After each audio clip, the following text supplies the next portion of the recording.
Voilà, c'est parti, le tout premier numéro de cette émission, Actualité d'Histoire. Mesdames et messieurs, chers téléspectateurs, bienvenue à cette émission qui va vous permettre de pouvoir suivre les analyses de toutes les actualités, mais ça va se faire chaque soir. Mesdames et messieurs, aujourd'hui, nous avons le réel plaisir de recevoir pour la toute première fois sur notre plateau un homme très bien, un politicien, mais aussi un communicateur. Il s'appelle... Monsieur Patrick Kamanga Mukendi, il est secrétaire national en charge de la communication et médias du parti politique Ma Part pour les Congos. Bonjour Monsieur Patrick. Bonjour Monsieur Serge. Vous allez bien? Ouais, je vais bien. Très bien habillé. Aussi bien. Merci. Comment va votre parti politique? Non, l'autre partie, c'est pas autre très bien. La MPC, en tout cas, c'est pas autre très bien. Alors, comment avez-vous accueilli votre nomination à la tête de la communication ainsi que médias de ces partis politiques? J'étais tout joyeux, c'est tout à fait normal quand tu as de telles nominations.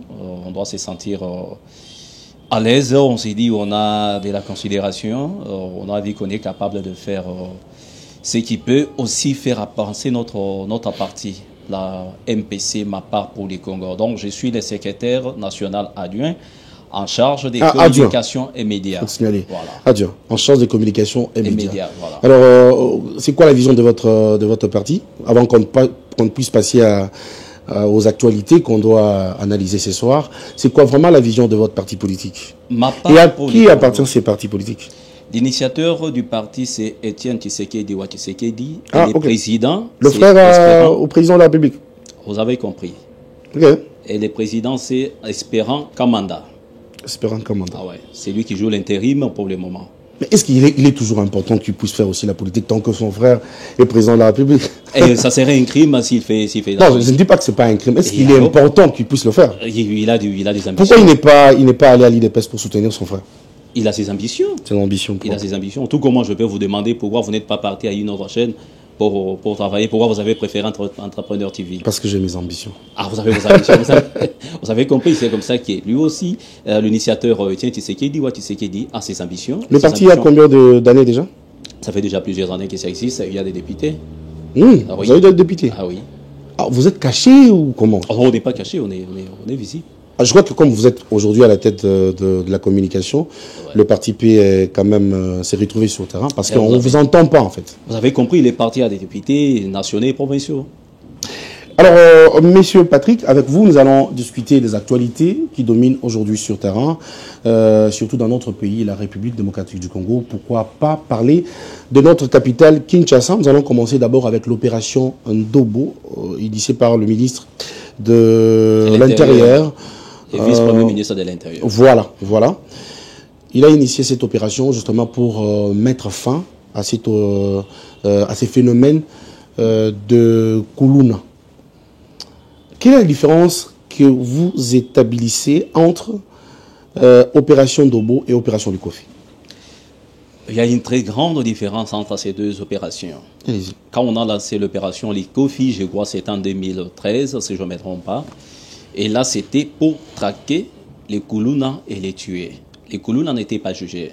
Donc, il suffit que vous soyez opéré, qu'ils soient opérés, que ce sont les Kuluna. Dès qu'on vous rattrape, directement, on vous élimine sur place. Mais ce n'est pas ce qui se passe avec l'opération Ndobo.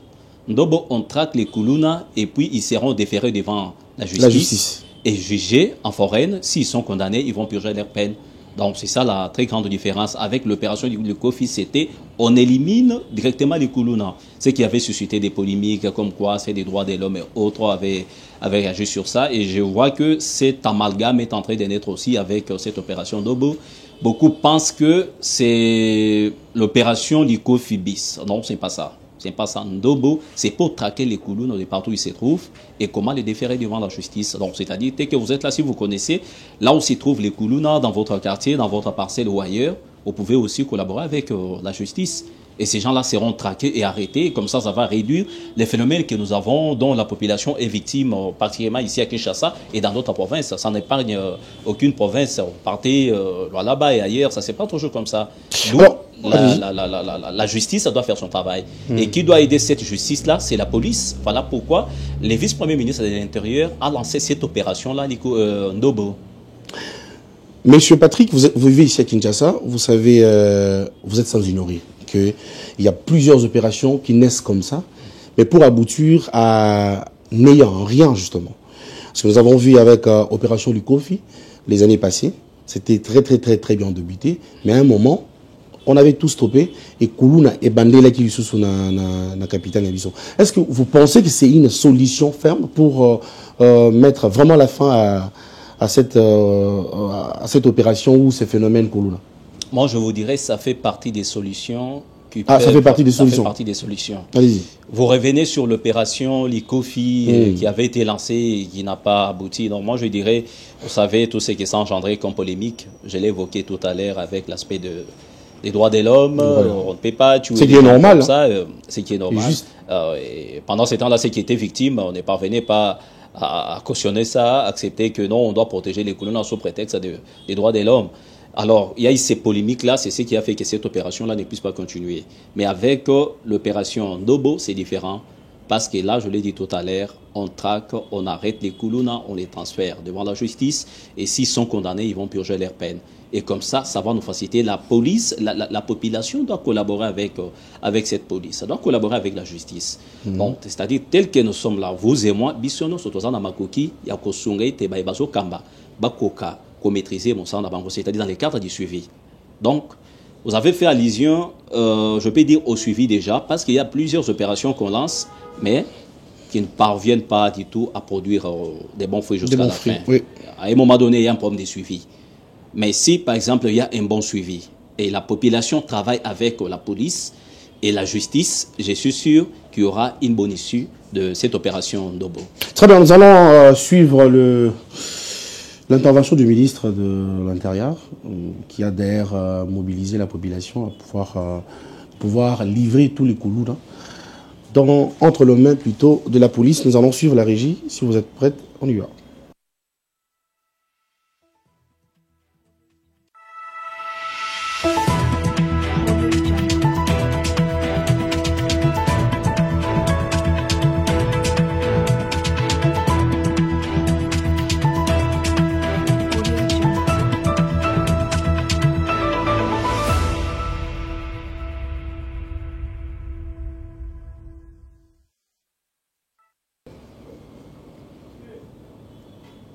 Ah oui.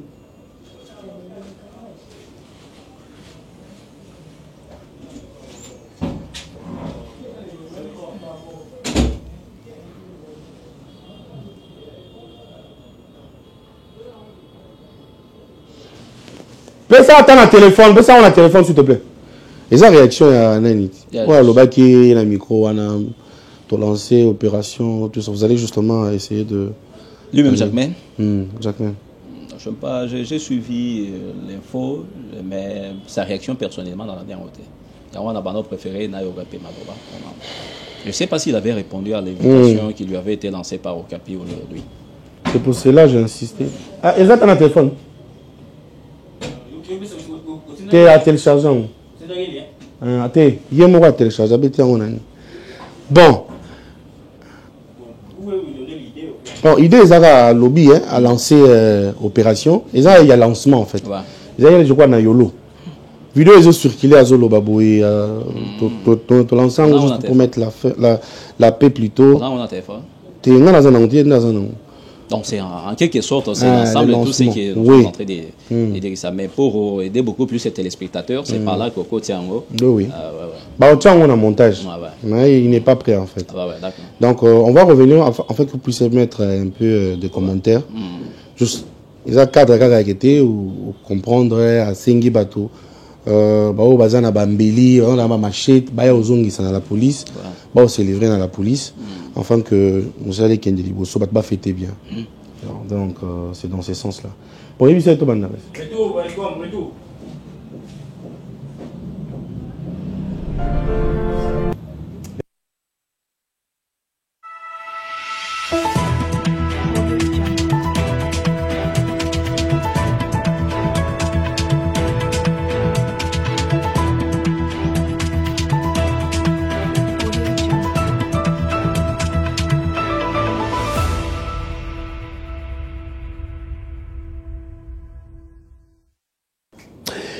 Alors, Monsieur Patrick, vous avez suivi cette adresse de son Excellence Jacques Chabani qui demande à la population de pouvoir quand même livrer tous ces Koulouna entre les mains de la police et qui demande à tous ces jeunes de pouvoir arrêter ces opérations plutôt, et puis d'amener leurs armes blanches, parce qu'il faut le préciser, à la police.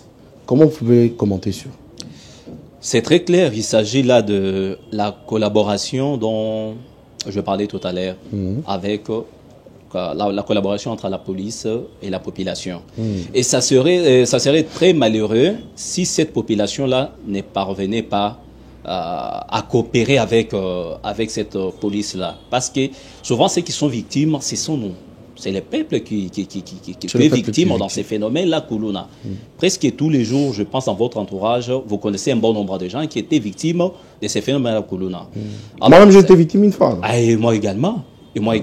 Alors, le constat malheureux, c'est que comme on a même des parents au bazar na bango ba bien que bazar la qui Koulouna, et à ces moments ici, ils vont chercher comment les cacher. On a vu quand on a lancé même le service national des Kanyamaka CC, quoi, 2020 comme ça. Il y a de ces parents-là qui ne voulaient pas même que leurs enfants puissent se rejoindre à ce service-là. Alors que c'est pour leurs avantages, au lieu qu'ils puissent s'aimer des troubles, faire souffrir, créer des désolations partout, endeuiller des familles des fois. Il y a de ceux-là qui sont restés aujourd'hui infirmes à cause des phénomènes Koulouna. D'où cette population-là est obligée de travailler avec les autorités militaires, policières, les autorités au niveau du ministère de la Justice. La population doit collaborer avec toutes ces instances-là pour faire de sorte que ces phénomènes-là soient complètement éradiqués. C'est quoi d'abord la cause de ces phénomènes Koulouna sur terrain? Est-ce que c'est pas parce que ces jeunes manquent de travail que ces jeunes se lancent maintenant à pouvoir faire n'importe quoi sur la route, ravir le sac ainsi que le téléphone des autres? C'est pas parce qu'il manque le travail, il y a beaucoup de chômage en RDC que les Koulouna existent? Non, je ne pense pas qu'on puisse prendre cet angle-là, parce que si il en est ainsi, on dirait, on devait avoir dans toutes les familles, au moins 90% de nos familles, on devait avoir toujours des Koulouna là-dedans. Parce que vous ne me dites pas que quand vous n'aviez pas du travail, vous avez eu le sentiment là de devenir Koulouna. Tout dépend de l'éducation que les enfants ont ici. Ça dépend de l'éducation. Donc ce n'est pas parce qu'ils n'ont pas d'emploi.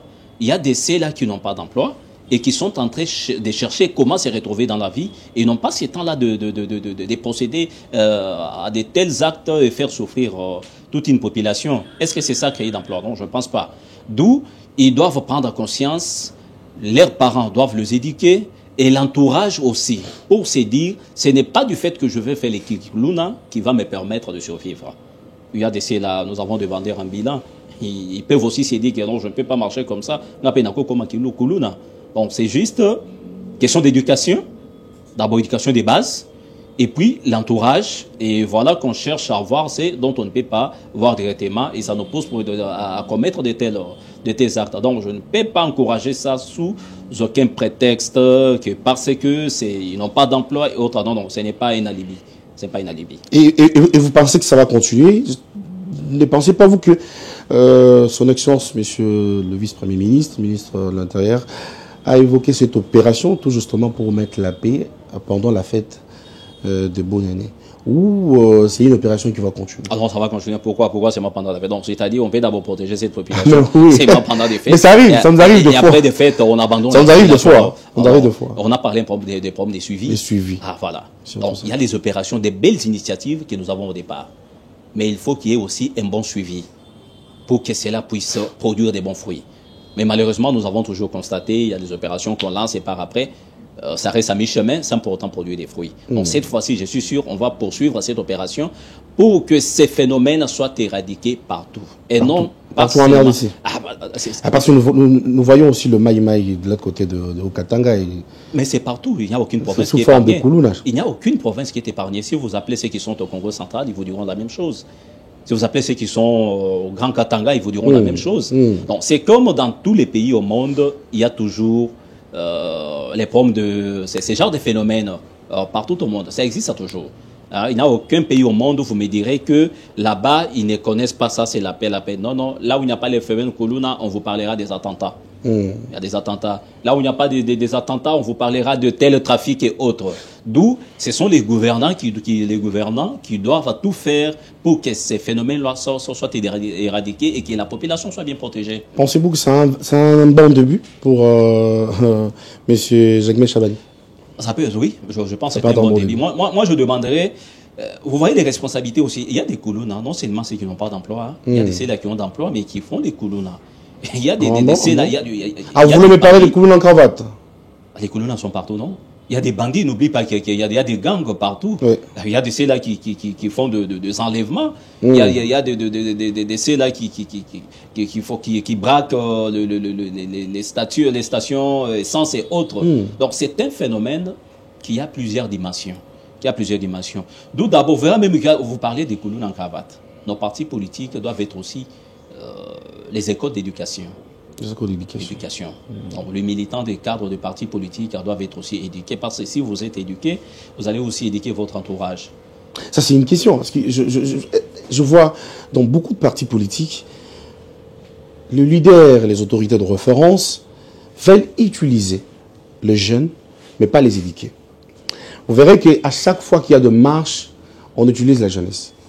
Mais au sein de partis politiques, pourquoi vous ne nous organisez pas des conférences, des forums qui feront à ce que les jeunes puissent avoir des connaissances sur ce qu'on appelle la culture générale, économique, politique, éducative, tout ça. Quelques connaissances sur tout le plan. Dans des partis politiques, ça n'existe pas. C'est pour cela aujourd'hui, on n'a pas vraiment de leaders qui sont représentés. Hein. Par exemple, dans la jeunesse. L'autre fois, j'avais posé la question à l'un de mes invités, qui aujourd'hui, acceptait que je cite, Kabila est parti. Qui peut remplacer Kabila? Qui a incarné l'idée de Kabila? Là, vous avez Mobutu est parti. C'est oui. le camp de Kabila. Bon, c'était pas le camp de Kabila, malheureusement. Parce que quand vous dites qui peut incarner... oui, c'est ce que je dis, en fait. Ouais. Et aujourd'hui, Mobutu était parti. Aujourd'hui, on parle pas de Mobutu. Fachi est en train de partir. Est-ce qu'on peut parler d'un Fachi après Fachi? Est-ce que vraiment, il y a de telles idées dans un parti politique? Bon, je ne me fais pas les porte-parole des autres partis politiques, mais si je parle particulièrement de mon parti politique, à part pour les Congos, c'était juste un exemple pour illustrer. Voilà. Nous avons de telles initiatives. On doit éduquer. Nous sommes un parti des cadres. Nous sommes un parti des cadres. Les cadres, c'est quelqu'un qui est capable de former aussi d'autres personnes. Donc, au niveau de notre parti, tout est bien planifié. C'est toute une école. Non, à part pour les Congos, c'est toute une école pour bon nombre de jeunes de notre pays. Et vous avez raison de soulever qu'il y a de ces partis politiques-là qui utilisent la jeunesse comme il n'a pas. Comme il n'a pas, parce qu'on a besoin de telles choses, on utilise cette jeunesse-là. Et par après, dès qu'on a ce qu'on cherche, on abandonne. On abandonne. Et des fois, il y a des partis politiques qui n'éduquent même pas, qui poussent la jeunesse à commettre des actes de vandalisme. Voilà. Mais pour ma part, pour les Congos, ce n'est pas ce qui se passe. Là-bas, nous voulons apporter notre part à la construction de notre pays. Ah, vous apportez votre part? Notre part à la construction de notre pays. Souvent, on se demande ce que les pays nous donnent. Mais au niveau de ma part pour les Congos, nous voulons apporter notre contribution à la construction de ces pays dans des différents domaines. Et si tous les partis politiques ont cette vision-là, et je suis sûr que dans les années à venir, la RDC pourra beaucoup changer. Les problèmes de changement de la RDC, ce n'est pas seulement des gouvernants. Ce n'est pas seulement des gouvernants. Parce que les partis politiques, il y en a de l'opposition et de la majorité. Oui. Et quelle éducation on donne à ces militants, à ces cadres, quand on est peut-être à l'opposition? Ah, ça, c'est pas le sujet du jour.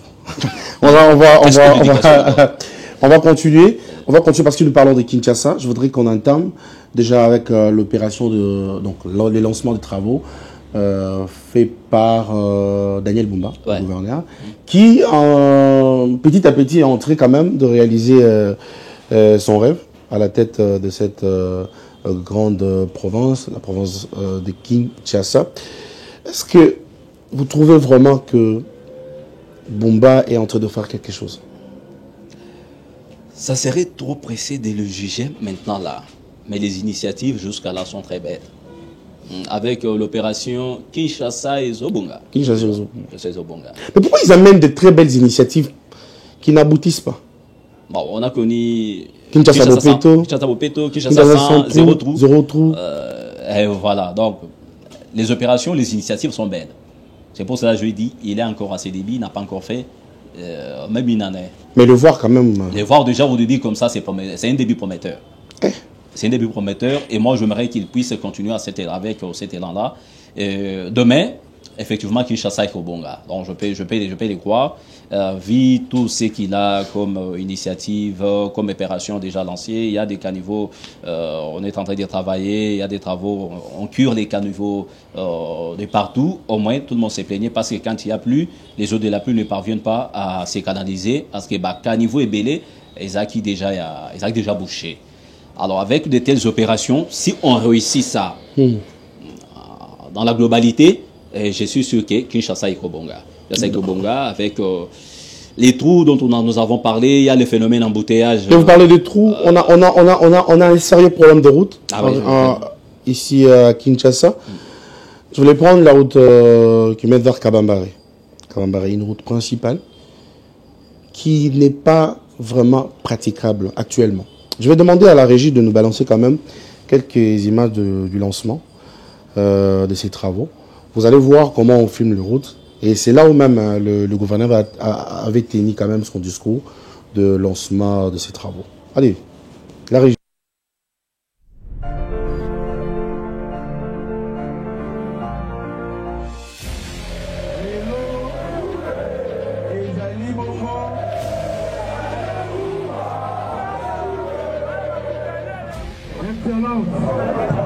La population marchande pour passer qui au Badali Koteka na marché central et Penzinga.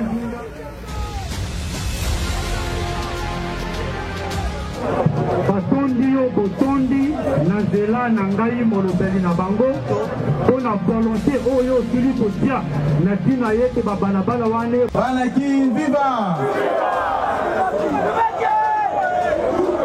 lelo ezali bongo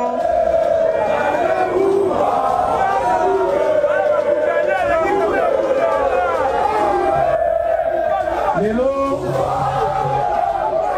maboko mona bilongo wana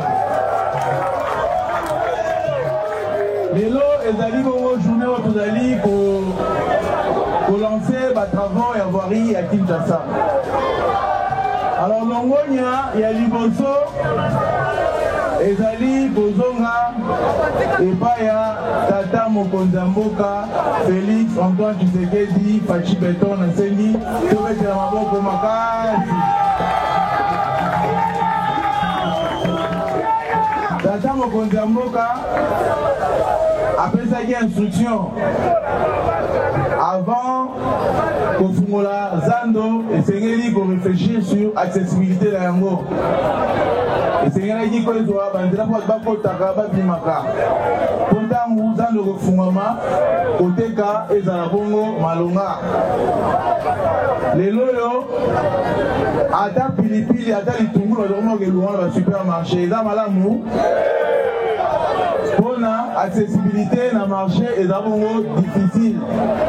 Yango tata mokonzi ya mboka alobaki avant misala ya zando ebanda il faudra accessibilité yango ezala résolu. Nde apesaki instruction na gouvernement biso mpe tokendaki totalisaki batravaux ya urgence auprès du gouvernement oyo ekangaki bongo na maman Judith Tuluka Simwina atikaki biso te parce que Kinshasa ezali bongo miroir ya mboka na biso esengeli Kinshasa erayonné. Programme matata mokonzi ya mboka elobeli na ntina bassainissement ya ville et président de la République Félix Antoine Tshisekedi azali très impliqué pour le rayonnement ya ville à Kinshasa. Les instructions pesamaki esungi biso tokakozwa bongo na misala oyo akosenga tobetela mpe mama Judith maboko makasi. nakolinga mpe lisusu tobakisa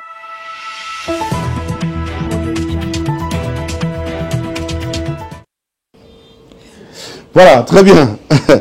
Voilà le gouverneur Daniel Bumba qui parle fortement. Il tonne d'ailleurs, il dit voilà, les travaux vont commencer. Le président de la République a déjà décidé que tout doit changer. Mais même par sa façon de parler, il y a des gens qui pensent que Bumba ne fera rien. Est-ce que vous êtes d'avis? Est-ce que vous êtes d'avis d'abord? Sa façon de parler a fait quoi? Bon, il parle comme s'il était fatigué déjà, comme s'il attendait quelque chose. Même s'il parlait comme s'il est très fort, les gens diront que c'est de la démagogie. Donc on connaît bien. Non, mais moi je connais, hein, c'est mon vieux que je connais très bien. Ah ouais. Et il promet quand même. Ah oui, jusqu'à là, les débuts, je vous ai dit, prometteurs en tout cas. Et s'il continue avec cet élan, je suis sûr que ça va changer, Kinshasa et Kobongaya solo. Alors moi, j'aimerais qu'il puisse garder cet élan et puis faire les suivis. Donc, en tout cas, je reviendrai sur ces mots-là suivis plusieurs fois. Parce qu'on a toujours tendance à avoir des belles initiatives, des belles visions, mais là, les suivis posent problème. Ce qui fait qu'aujourd'hui, vous avez lancé et demain, on ne sait pas faire du suivi, ça reste comme ça devient un travail inachevé. Donc, je ne suis pas son porte-parole. Moi, en tout cas, jusqu'à là, j'apprécie ses débits. Et j'aimerais que ça puisse matérialiser. Matérialiser, très bien. Alors, nous allons passer pour la ville de province de Kinshasa. Il y a beaucoup à dire. Il y a vraiment beaucoup à dire. Surtout lorsqu'il y a la pluie. Après cette pluie, c'est catastrophique. La pluie, hein. Donc, il y a vraiment beaucoup de choses à dire. Bumba a vraiment un grand travail à faire dans cette ville-province de Kinshasa. Je crois qu'il va s'en sortir très mieux. Alors, nous allons passer pour prendre l'actualité du jour, l'actualité de cette année d'ailleurs. Chaque jour, le soir, le matin, midi, les gens en parlent. Les gens en parlent à la télévision, les gens en parlent sur la route, les gens en parlent au marché, les gens en parlent au bureau. Révision ou changement de la Constitution de la République démocratique du Congo. Le président de la République a lancé, il a lancé son discours sur le changement ou la révision de la Constitution de notre pays. Il a dit la Constitution ne l'aide pas à pouvoir bien travailler et la Constitution n'aide pas notre pays. C'était une Constitution qui était faite par les étrangers, ainsi qu'un petit nombre de Congolais. Alors, il voudrait que le fils et filles congolais puissent quand même écrire leur histoire en modifiant ou en changeant, disons, cette constitution. Qu'en pensez-vous de la révision ou de la constitution de notre... de la révision ou de la constitution, de changement plutôt de constitution? Bon, en tout cas, je trouve ça tout à fait normal et c'est les souhaits de plusieurs Congolais. Les souhaits de plusieurs Congolais? Oui, c'est les souhaits de plusieurs. Pour vous, les Congolais, c'est résumé en quoi? C'est résumé en quoi par rapport à quoi? Non, parce que l'IDPS, disons, excusez-moi d'hésiter, non, l'IDPS, lorsqu'il parle des Congolais, il voit son parti politique, justement, congolais. Parce que vous savez, il y a des gens qui pensent que, est-ce que pour que les Congolais puissent manger, il faut qu'on change la Constitution? Est-ce que pour que ces routes soient quand même bien arrangées, qu'il y ait quand même des constitutions des immeubles, des constitutions de routes, est-ce qu'il faut qu'on modifie la Constitution? Pourquoi les changements? Vous savez, Serge, moi, je n'encourage pas ces genres de réflexions pour que les gens mangent, il faut qu'on change. Mais il y a des gens qui en parlent. Moi, je ne fais que prendre ce qu'ils disent et puis vous exposer. Je n'encourage pas ces genres d'interprétations. Fayoul l'a dit, hein, on va suivre Fayoul dans paix. Hein. Allez-y. Et avant la Constitution, comment ces gens-là mangeaient, comment ces gens-là buvaient. Donc, vous avez cette Constitution-là vous-même, vous savez qu'au moins 4 Congolais sur 5 réclament la révision ou le changement de cette Constitution. Ce n'est pas un péché. Et le chef de l'État l'a dit. Il a fait la première annonce, c'était lors de son passage à Kisangani. Et jusqu'à là, il a parlé de cette commission qui sera mise en place l'année prochaine, la commission multidisciplinaire, qui va réunir plusieurs personnalités des différents domaines pour discuter autour de ça et voir comment, s'il y a possibilité que la RDC puisse se doter cette fois-ci d'une constitution conçue après la réflexion de ses dignes fils. Donc, je ne trouve pas un péché dans ça. Vous n'avez pas encore répondu à ma question. Pourquoi modifier ou pourquoi changer? Pourquoi la révision de cette constitution? Malheureusement, on ne pose pas des questions aux journalistes, sinon j'aurais pu répondre. Non, allez-y, déjà vous avez la réponse. Donc. Plusieurs questions. Parce que il y a de ces gens-là qui se plaignent et qui, par après, quand on parle du changement de cette constitution aux révisions, et ils oublient qu'ils se sont plaints de cette constitution par après. Vous là et moi, on a eu à se plaindre plusieurs fois. Comment une même personne peut être député national, provincial, sénateur, nous avons vu ça. Sénateur et ministre. Quand j'étais candidat, on s'est vu au centre. On a trouvé ça normal, non? Et quand c'est cette même personne-là aujourd'hui, député national, provincial, sénateur, ministre, voilà, il préfère occuper un poste ministériel et à la députation nationale, il laisse son enfant, à la députation provinciale, sa femme et autres. On se plaint encore. Et pourquoi ne pas avoir cette constitution qui doit tabler sur toutes ces matières-là? Parce que ça aussi, ça fait partie, ça freine aussi notre développement, non? Ça freine aussi notre développement. Il y a une seule personne qui peut occuper 4 postes, 5 postes. Alors, quand le chef de l'État a eu cette initiative-là, pour moi, je ne trouve aucun péché. Aucun péché. Je ne trouve aucun péché. Pourquoi l'initiative vient justement à la fin du deuxième mandat? Bon, au début du deuxième mandat. Si l'initiateur de cette constitution lui-même, après l'avoir promulguée en 2006... Il dit qu'il a pensé... Vous l'avez compris. Il a dit que cette constitution-là, c'est sa constitution, elle lui appartient. Non, parce qu'il n'y avait personne qui voulait quand même... qui voulait de cette constitution. Et 3 ans après, l'initiateur de cette constitution... Personne ne le voulait quand même.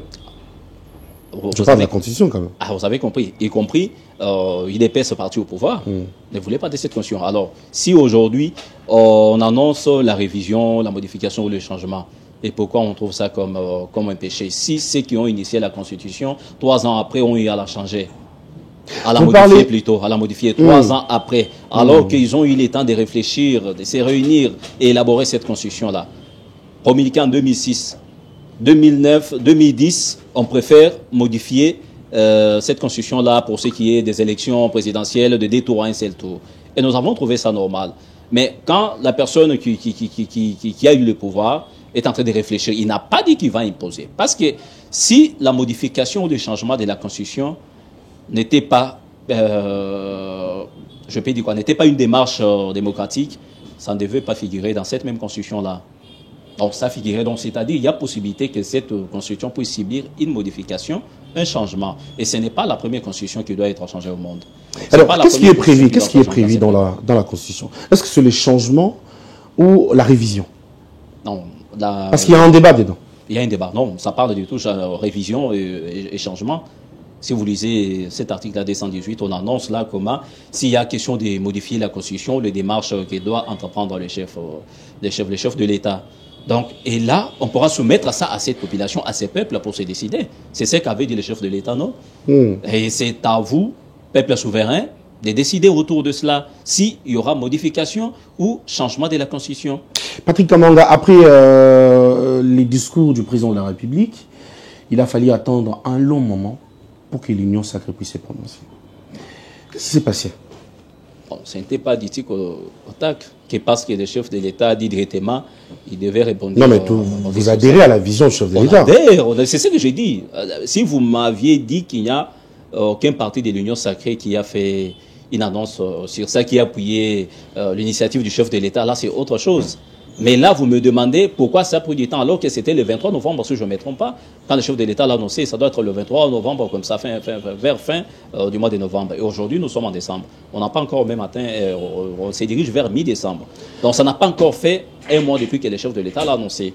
Donc, je ne trouve aucun crime si aujourd'hui, vous voyez qu'au sein de l'Union sacrée, il y a des partis qui sont en train de se prononcer autour de ça. L'initiative est encouragée par presque toute l'Union sacrée, dont ma part pour les Congos, notre parti. Est-ce qu'on se dirige vers la division de l'Union sacrée? Parce qu'il y a plusieurs autorités, disons, plusieurs grandes images de l'Union sacrée qui n'ont pas encore déclaré.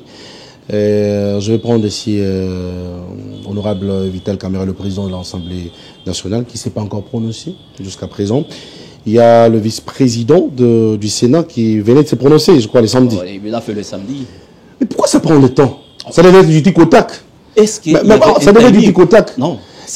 Est-ce qu'il y avait un timing, Serge? Il y avait un timing fixé que dans 24 heures... Non, on sait voir quand même, on sait voir. Lorsque le président de la République dit non, voilà, il faut qu'on puisse reviser ou changer la Constitution, c'est du matin au soir, déjà des déclarations. Les lendemains directement. Normalement. Il y a eu des déclarations, pas d'une manière officielle, comme quoi il y a eu de matinées politiques. Non, moi je parle des interventions médiatiques, il y a de cela. Je parle des grandes images. Je parle des grandes images de l'Union sacrée.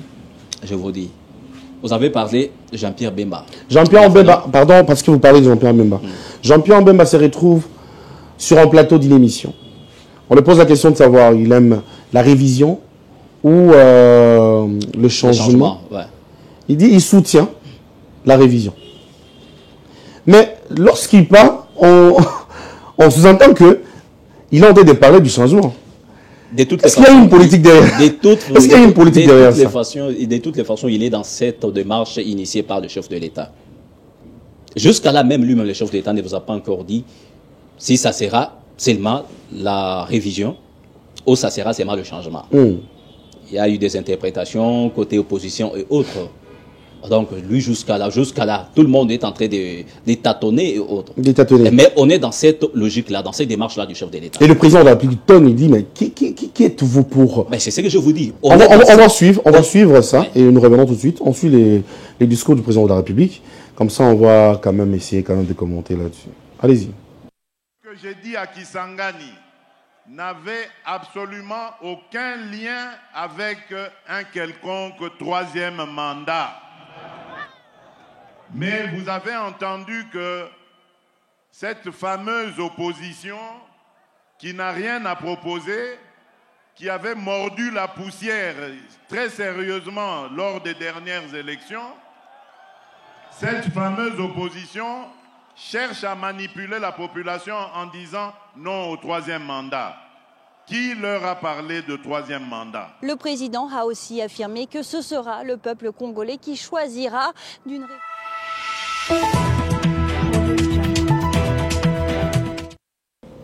Voilà, le président de la République parle avec toute force.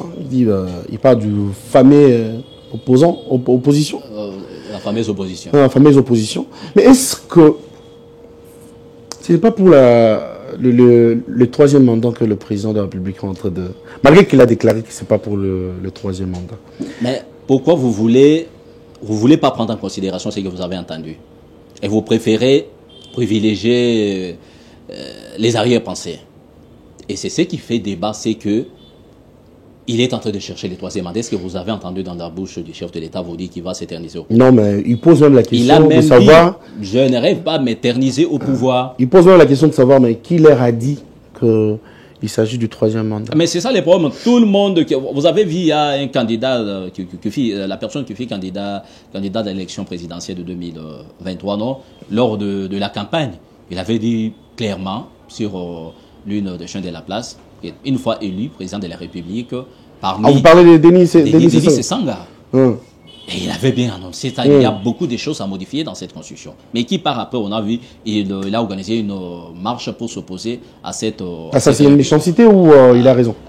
Et demandez-vous maintenant. Donc si c'était lui déjà élu président aujourd'hui, il ferait ça. Mais comme il s'agit de Félix Tshisekedi, ça devient un péché parce qu'il a parlé de la révision au changement de la Constitution. De toutes les façons, ce qui fait débat, c'est que beaucoup de gens ont d'arrière-pensée, disant que non, Félix Tshisekedi, qu'on s'éternise au pouvoir. Il vous l'a dit clairement à Lubumbashi. Je ne rêve pas, je ne compte pas m'éterniser au pouvoir. Et s'il y a aujourd'hui modification, changement de la Constitution, c'est pour le bien-être de notre population, vous et moi. Paradoxalement, avec l'idée de Martin Fayoulou, le juge, le propos du président de la République, comme la guerre déclarée au peuple congolais. Il ne veut pas le changement de la Constitution. Nous allons suivre Martin Fayoulou et nous revenons tout de suite. Ce soir, nous avons reçu Martin Fayoulou, opposant congolais à la tête de la coalition Lamuka. Nous avons évoqué principalement la réforme et le changement de la Constitution voulu et défendu par le président Félix Tshisekedi. Martin Fayoulou a affirmé que l'opposition était vent debout contre ce changement constitutionnel. Extrait de l'interview. Tshisekedi parle du changement de la Constitution. et ce que nous ne pouvons pas accepter. M. Tshisekedi sera accusé de haute trahison. Nous allons commencer la procédure. M. Tshisekedi n'a rien fait depuis qu'il est là. Ce qu'il sait faire, c'est pousser les Congolais à la division. Ce qu'il sait faire, c'est laisser à Kagame le Congo parce que M. Tshisekedi a abandonné le Congo. À Kagame, l'Est du Congo. M. Tshisekedi est un anti-patriote. M. Tshisekedi, ce qu'il sait faire, c'est...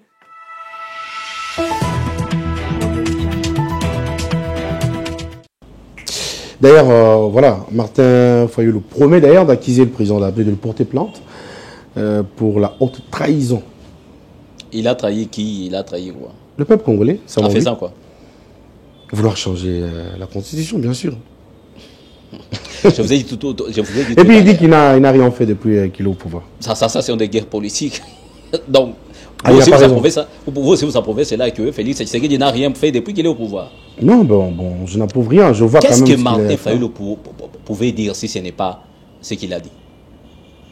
Il ne pouvait dire que ce qu'il a dit là, c'est clair. Lui ne peut jamais accepter que Félix Tshisekedi a fait quelque chose. Lui, c'est aujourd'hui président jusqu'aujourd'hui. Jusqu'aujourd'hui. Donc, pour moi, je ne trouve rien de nouveau. Rien de nouveau. Et s'il y avait réaction de l'autre côté, ça serait toujours comme ça. Aujourd'hui, ils se sont réunis à Genval. On sait par après ce que ça peut aussi engendrer. Il y a cette population-là dont on parle, elle est restée ici au Congo. Et c'est à l'extérieur, loin de la RDC, que nous nous faisons porte-parole. Ils sont à Genval sans Alain Bolodja.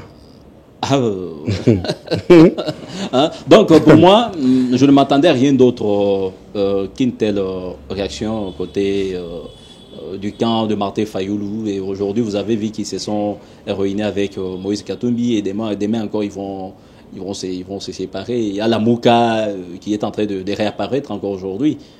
C'est la Mouka qui est en train de réapparaître aujourd'hui à travers la question du changement ou révision de la Constitution.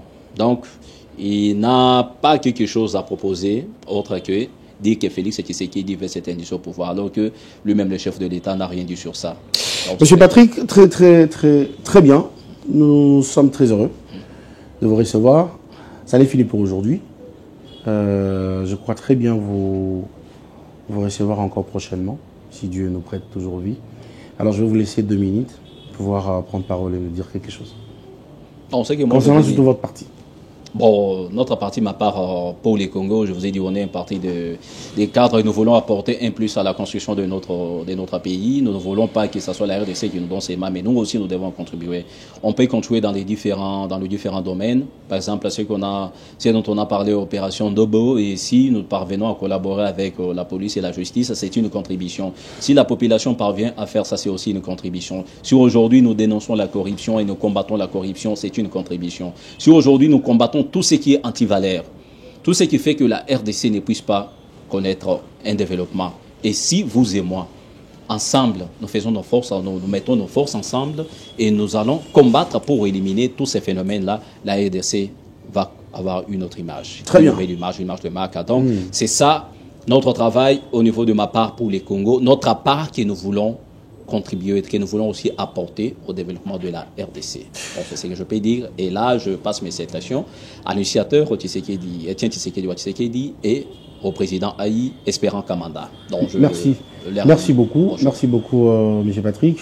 Je rappelle que notre invité est secrétaire général adjoint national, disons. Secrétaire national adjoint en charge de la communication et médias. Voilà, très bien. Merci beaucoup de répondre à notre invitation. Mesdames et messieurs, c'était un réel plaisir de vous savoir très nombreux devant vos postes téléviseurs pour nous suivre. Ça n'est fini pour le tout premier numéro. Espérons vous retrouver demain. Bye.